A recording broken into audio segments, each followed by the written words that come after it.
Have you ever felt like your thoughts were controlling you rather than the other way around? Like you were trapped in a cycle of negativity, self doubt, and fear? If so, you might be dealing with a parasitic mind. Welcome to the Catalyst Podcast. My name is Jason. It's raw, it's real, it's unedited. And you can find Catalyst at Facebook, YouTube, Instagram, Threads, and TikTok. You can hear the podcast created through Spreaker on YouTube, Spotify, Apple, iHeart, and Amazon.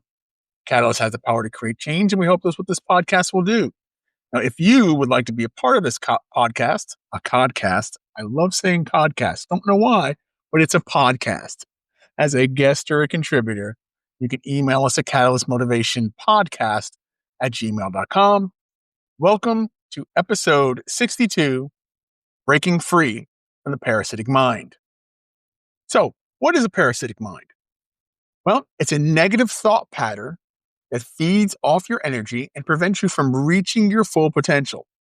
It's like a parasite that attaches itself to your mind and drains it of life. Here's a relatable quote, or a few of them. The mind is a powerful tool, but it's also a dangerous weapon if not wielded correctly. Here's one from David Schwartz. Your thoughts are the architects of your destiny.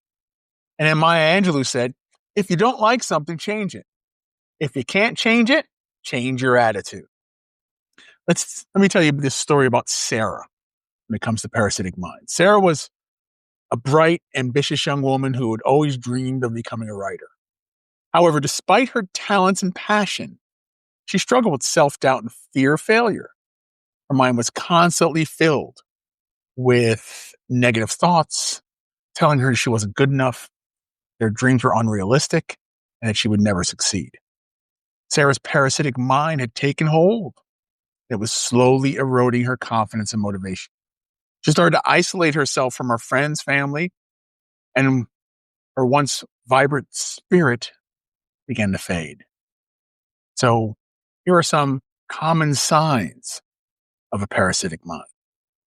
First one, constant negativity. You find yourself dwelling on the negative thoughts and emotions you have. Know anybody like that? I do. How about self-doubt? You doubt your abilities and question your own worth.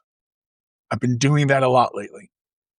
Maybe it's because I have a reunion coming up for high school, and you always kind of go back and look and see things. And I don't know, there's been a lot of self-doubt coming along lately. So I've really had to kind of nip that in the bud. How about fear of failure? You're afraid to take risks to pursue your goals. Procrastination. Ooh, that's a big one. You put off tasks to avoid challenges. Isolation. You withdraw from social interactions and prefer to be alone. I've noticed that a lot in a lot of situations where there'll be a certain amount of good that's happening. And then all of a sudden, I'll kind of like take a step back, kind of go back. Like it's like that meme where Homer goes back into the bushes. Yeah. I know I'm not alone with that one. How about low energy? You feel tired, unmotivated, lackluster. So those are some of the signs. How do we overcome this? Well, it's a journey, not a destination. It requires conscious effort and perseverance. So grab a pen and a piece of paper. I'm going to give you a few strategies to help you break free from this grip. Okay? First one, mindfulness and meditation. Mindfulness and meditation. These practices can help you become more aware of your thoughts and emotions and develop the ability to control them. Second one, positive affirmations. Repeating positive statements to yourself so you can help reprogram your mind and replace negative thoughts with positive ones. For me, it's very simple. On my phone, in my calendar, at certain points of the day, I have affirmations that come up. And when those affirmations come up, if I'm in a meeting or wherever I am, I'll wait till I'm done and then I'll go and do those affirmations. When I wake up in the morning, before I start my work day, at lunch, afternoon break, after work, and right before bed. That's when I have them. And that's when I will say those affirmations to myself. Journaling, a gratitude journal. Focus on the things you're grateful for. can shift your perspective and improve your mood. Another thing I do at night is my gratitude journal to me. All the things that happen that I'm so thankful for. Getting up. How about that? You don't have anything to be grateful for? Yeah, you just got up. How about that one? Right? Gratitude journaling, absolutely. You can either write it down or, maybe do like a voice recording. Either way. Next one, visualization. Imagine yourself achieving your goals and living the life you desire. This can help you boost your confidence and your motivation. Now, on this one's really going to take a little work because sometimes it's hard for us to get that focused visualization. We get easily distracted. My suggestion is do some of that visualization at night so you can kind of let everything go and take that time to just focus on one thing, right? Next one, seek support. Talk to a friend, a family member, a therapist, or a coach who can provide you with support and guide and any kind of guidance you need. I mean, look at what BetterHelp. There's a BetterHelp app. Wherever you can get the support, go out and grab it. Challenge the negative thoughts. When negative thoughts arise, challenge them by asking yourself if they're true and helpful, right? Is this really true?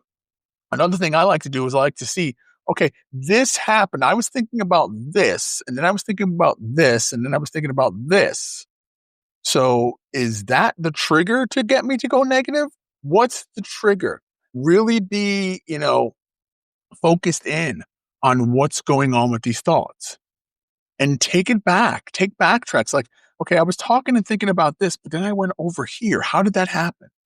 Trace your steps back and see where these negative thoughts are coming from so you can face them. All right.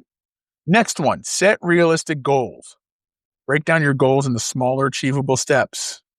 We don't want big rocks. We want little rocks. Take the little rocks. Take the little rocks and get those small victories in. All right. Each small victory helps you move forward and avoid feeling overwhelmed.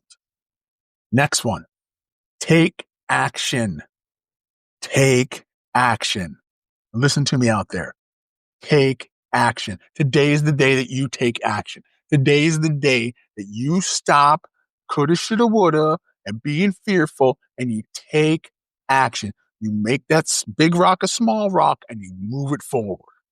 Don't let fear hold you back. Take action towards your goals, even if it's just a small step.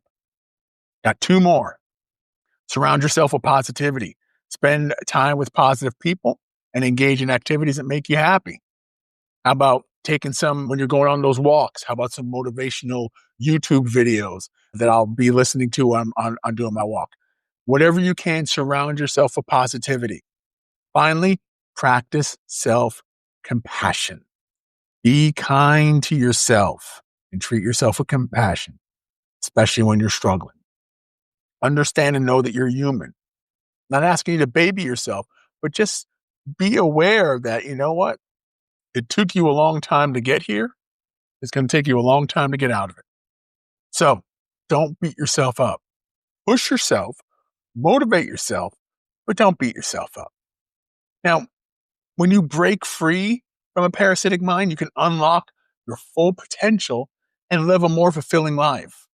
A positive mind can help you overcome challenges, achieve goals, and build strong relationships. So let's summarize this, all right? A parasitic mind is a negative thought pattern that can drain your energy and prevent you from reaching your full potential.